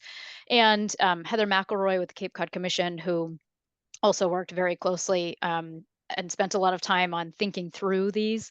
She has said that she will be available to help as well. So, and you know, if Nantucket passes it before any of the Cape Cod towns do, then it's good for us working with the Cape Cod towns too. We can say, hey, look, Nantucket did it already. So yeah, we can do that. Right, thank you, Shannon. Go ahead, Doug. Thanks, Peter. Shannon, great presentation, and really excited to hear that you're going to be talking about our recommendations. I'm very keen on hearing your feedback on that. This is going to reveal some ignorance on my part, just to ask this question. In any of the work that you have been involved in, has it been appropriate to consider implications for public infrastructure? This is all about private development and private property, but has this come up in your work? Do you expect that it would in the future? I guess that's it. Thanks. Like roads, Yeah, for instance. right. Thanks. Yes, we did incorporate that into especially the land subject to coastal storm flowage bylaw and regs that we put together. It's pretty limited, and it is saying that some of these don't apply to public infrastructure projects that are trying to improve conditions because of flooding. So basically trying to make it so that any public projects can still proceed. So one example is we have some limitations on fill, but if you want to raise a road, you've got to bring fill in. So we are saying that you can use fill to raise a road because that's for a greater public good. So we did look at things like that. We didn't put a lot of detail in there because it's a little bit of a new world of what public projects will happen with this. So we tried to address that, but not go into too much detail on it. Yeah. Thank you.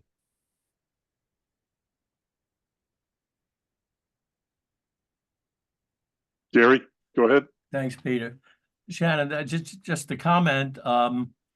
You know, recently the town of Nantucket has started discussing something called coastal resilience districts, and we went to the last town meeting. There were a couple of provisions, one for a bylaw, one for a warrant article. The warrant article was defeated, but the bylaw amendment was approved. And what it taught us is that there's a considerable amount of confusion in the minds of the residents of Nantucket about what coastal resilience districts are. If we now start talking about coastal resilience zones, they're probably going to get really confused and say, "Now, what are you trying to pull on us now?" So I think that even though this is for much more longer term planning, I'm just worried that until our citizens are able to understand the CRDs better, I'm not sure how much of a chance this is going to have in getting public approval. That's my comment. Sure. Yes, that makes sense. Can I just jump in there for a minute? So taking off of what Gary said, what the voters approved at the town meeting in May was giving the select board the ability to create CRD maps. That's it. So nothing to get too terrified about. The one that we wanted was, you know, the actual you know, the actual CRDs. So that's Okay. that's what Gary's alluding to. No offense, Gary, but I was just trying to clarify for you so she understood that all we have now is the ability to create create maps. We haven't So we haven't done any CRDs yet. There's nothing happening in a secret room somewhere in town with a town employee working on it that's going to spring it on everybody and say, okay, now you have to pay. That's not happening because nothing has happened. mm-hmm. So, but And Gary's exactly right. For us who are in the choir and who are in the know, we know the difference between CRDs and this coastal resilience zone. But the average person is going to go, oh no, my God, you're going to do another layer, and then how? And we're now in the middle of trying to get going more on our public outreach campaign, and we have to think about how much we inflict on the voters. So yes. Yeah. So are your CRDs defined? No. So you could incorporate the coastal resilience zone into the definition of a CRD. Is one way to do it. You definitely don't have to use the same language. DEP and FEMA don't use the same language. So you can work with the definition a little bit if you wanted to go that route. Okay. Joanna, go ahead. This is similar to the question that I had, which is, which comes first, the chicken or the egg, right? Is it the coastal resiliency definition of the zones or the plan that you're discussing? Like how do we end up integrating them? Do we? And how do you roll something like this out? Is there an order? So I would say, so in the zoning bylaw that we have the definition, we create the zone by definition in the zoning bylaw and incorporate it, make sure we don't run afoul of any National Flood Insurance Program regulations either. So we've got both of those in there. And it's really a simple additional, like it's not even a whole sentence. But there are different definitions that we pull in. So as I understand it, you can update your bylaw to create these new zones, which give you jurisdiction. And you can at the same time say, here are the regulations that go with these new zones. Or, so this is for zoning or general bylaw, or you could just update the definition and add the zone and then add the regulations later if that's more amenable. With the land subject to coastal storm flowage, so conservation is a little bit easier than zoning. So for the bylaw to expand your jurisdiction, you do have to go to town meeting to get the bylaw updated, but it's just the bylaw. There are no regulations. It's just expanding that jurisdiction. And then the Conservation Commission itself creates the performance standards or the regulations and passes those with the Conservation Commission. So going the route of the Conservation Commission is a little bit easier because those regulations don't have to go through town meeting. But if you're going zoning, things are a little bit different in zoning versus land subject to coastal storm flowage. So we're recommending both be adopted, but the reality is most likely that land subject to coastal storm flowage is going to go first and be a little bit easier. Can I just ask a follow-up question? So yes. So I'm understanding that what you are saying is the bylaw needs to be updated to expand the jurisdiction. Yes. And that needs to be voted on at the town meeting. Yes. Who puts that bylaw update forward? Oh boy, we're getting into my knowledge of complicated, and I am trying to understand the process of how this gets accomplished. Yep. Right, so that I can get my head around that.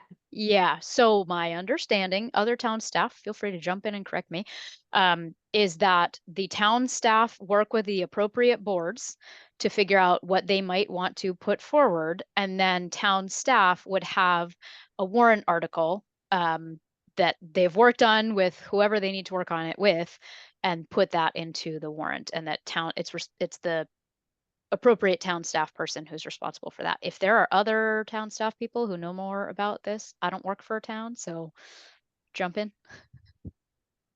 I can just add that typically general bylaw amendment, the whole warrant is sponsored by the select board. So general bylaw amendments are facilitated by the select board in connection with any other staff person or board that may request they pursue an article.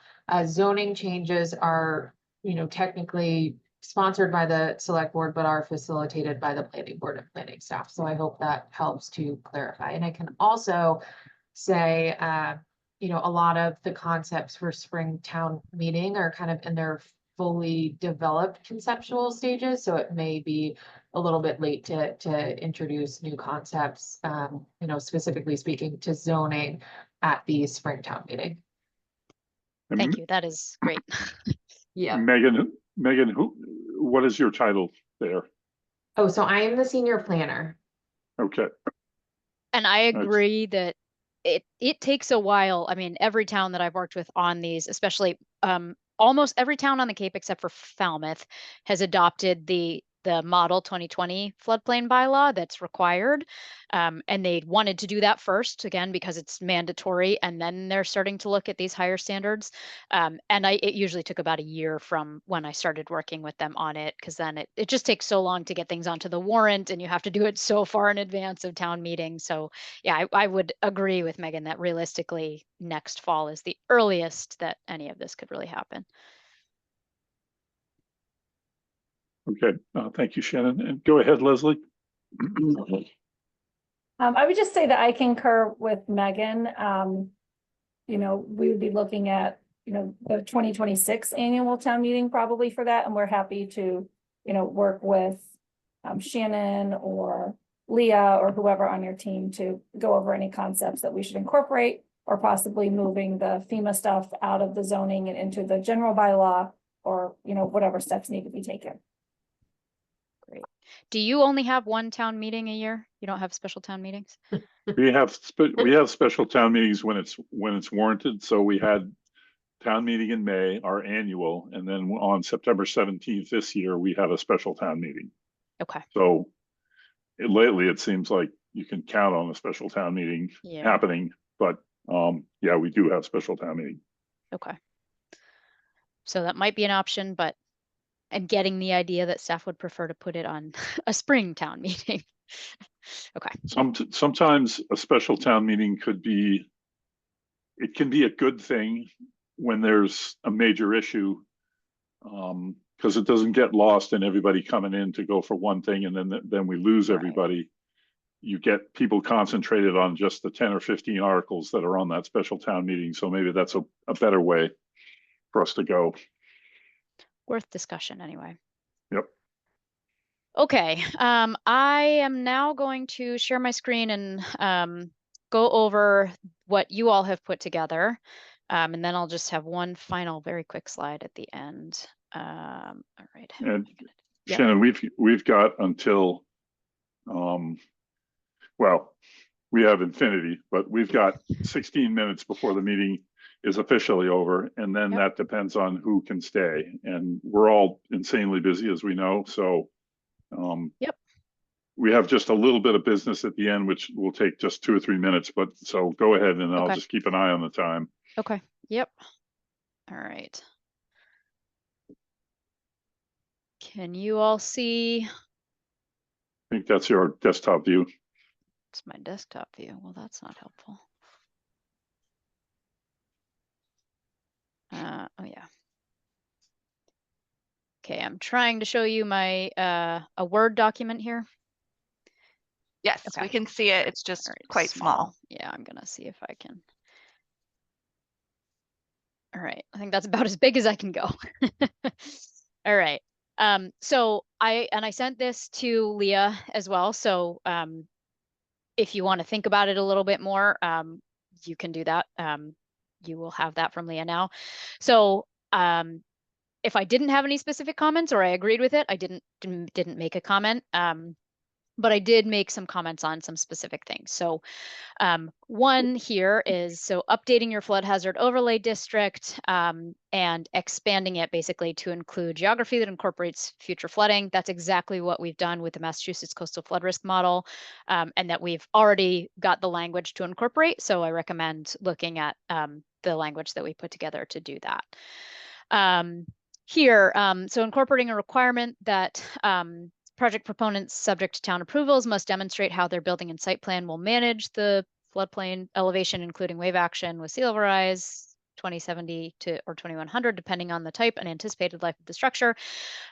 So a lot of this is I'm directing you to the language that we already put together. So same thing, saying if you adopt the provisions of the model bylaw that we put together, this will be covered because it's a requirement in that, and it takes some of the guesswork out of approvals when you have to rely on engineers for them to choose different sea level rise models. So my understanding of the way this is written is you're putting it on the applicant to give you accurate sea level rise data, whereas what we did with the model bylaw was tell them, here's the accurate sea level rise data that you have to use. And being on one of these boards, I've seen lots of different things that applicants can come in with. So I just recommend taking that guesswork out of it. The next one, excluding necessary flood protection elements, required access to elevated building structures for elevated mechanicals and other resilience measures from the gross floor area and lot coverage calculations. This was something that something similar is done in Marshfield. Marshfield also excludes those from the zoning setback requirements. So that just might be something else to consider. Let's see, next. So changing the definition of building height to exclude uninhabited space used for flood risk mitigation, such as wet flood proofing. So like we've already talked about a couple times, another option is to measure the height from that design flood elevation that we have language for. So that restricts the ability for someone to create a much higher flood mitigation space that's actually for views. This has come up in other towns. And I have been called on as an expert saying, oh, well, I should elevate my house 6 more feet because that's better for flooding, right? And there's some height where it's the return on investment there, it starts to get a little questionable. So if you measure it from design flood elevation, which you've already told them what it is, then you take out the option for the applicant to say, well, I'm doing this for flood mitigation. And you can choose, you can allow people to go a foot or 2 or 3 higher.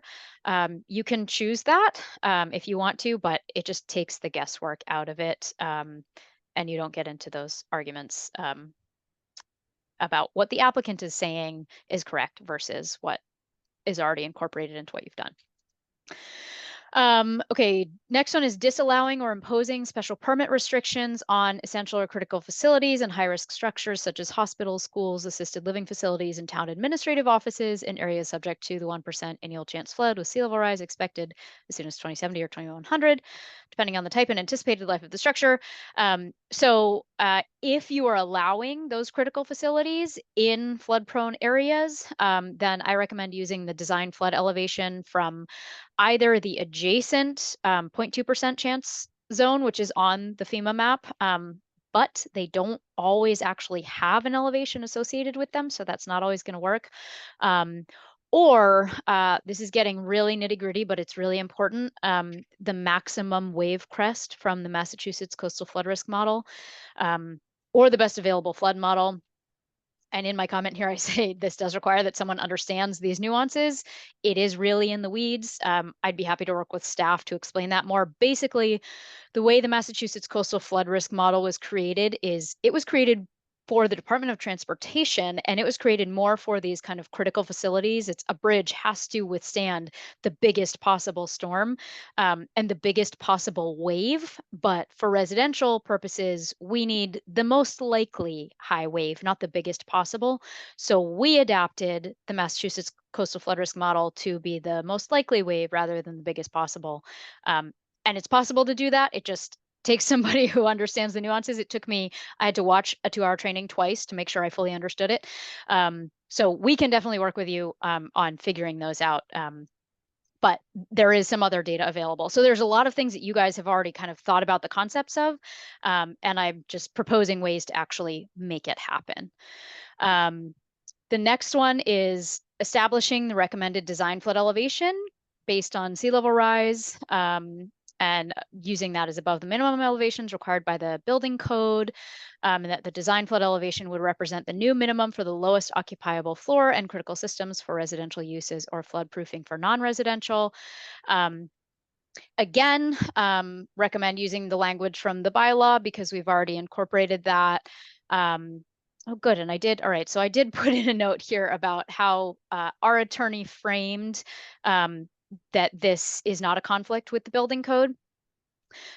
So our attorney said that this is telling folks or framing it as the way that the lowest space is being used rather than telling them how to build, because the building code tells you how to build. This is about use. So, and then there is also a potential to seek an exception from the building code for towns that want to go beyond it. Most towns have not done that. I don't really know why, but that is something that if you end up doing this and get pushback from the Attorney General, there is other potential avenue to get around that. My next comment was, so this is for priority action in high coastal risk areas.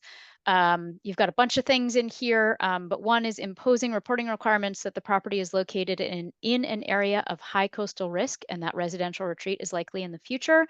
And I don't really have any specific thoughts on this other than wondering what this will actually mean for landowners, because people are going to see that and definitely going to ask.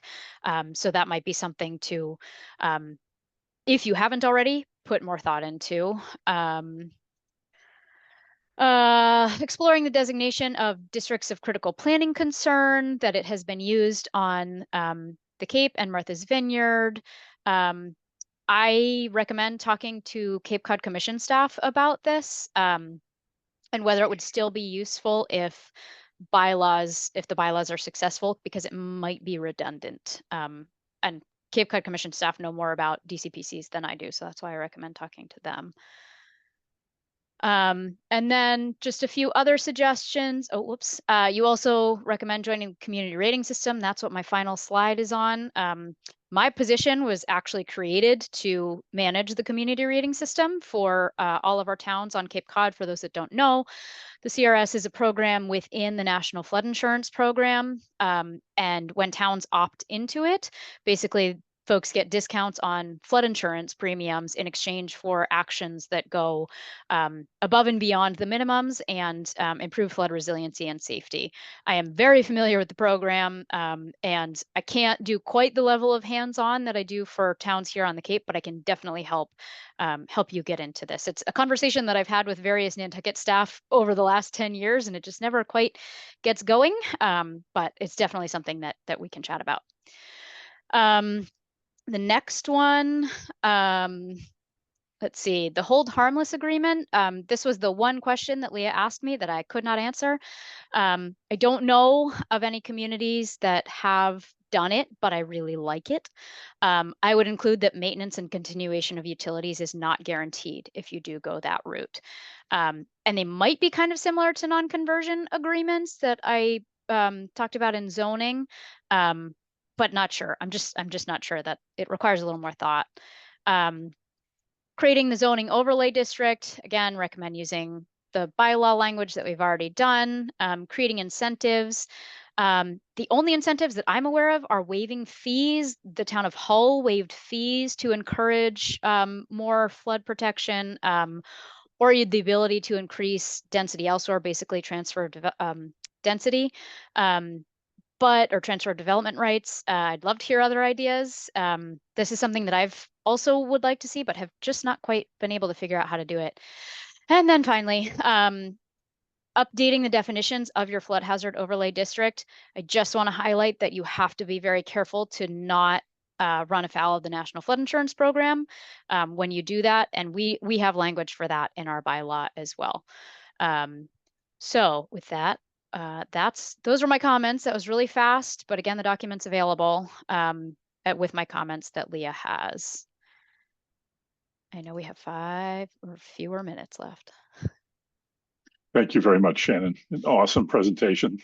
It's going to be lots to talk about for many meetings to come, and maybe we'll have you back when we want clarification Sure. Doug, did you have anything, Doug? Yeah, thank you, Peter. I was hesitant just because of time, but I'll make it really quick. Shannon, you were curious where the hold harmless idea might fit.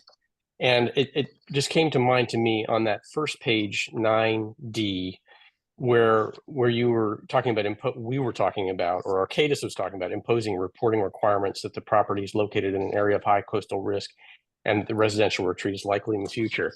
I mean, that would be, to me, the natural place to look for some kind of a release.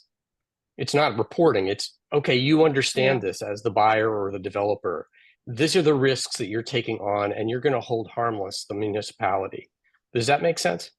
It does. And we were talking about the floodplain permit before. I wonder, I am not an attorney, and I would want an attorney involved in this, but I wonder if that might be something that could be incorporated into the floodplain permit as well. All right. Thank you, Shannon. Thank you, Doug. Go ahead, Gary. A quick question, Shannon.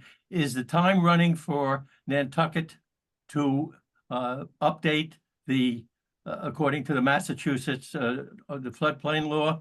And what is that time limit before we run out of the ability to get the flood insurance? So it's tied to when we get a new flood map, and that's not on the radar at all yet. So you do have some time, but FEMA is starting to put pressure on the state to get towns to adopt this. So there will be more pressure. But I would say, because Springtown meeting is not going to happen, I would say aim for, at a minimum, those the required updates to happen by the spring 2026 town meeting. Thank you. Okay, thanks, Gary. Anyone else have questions?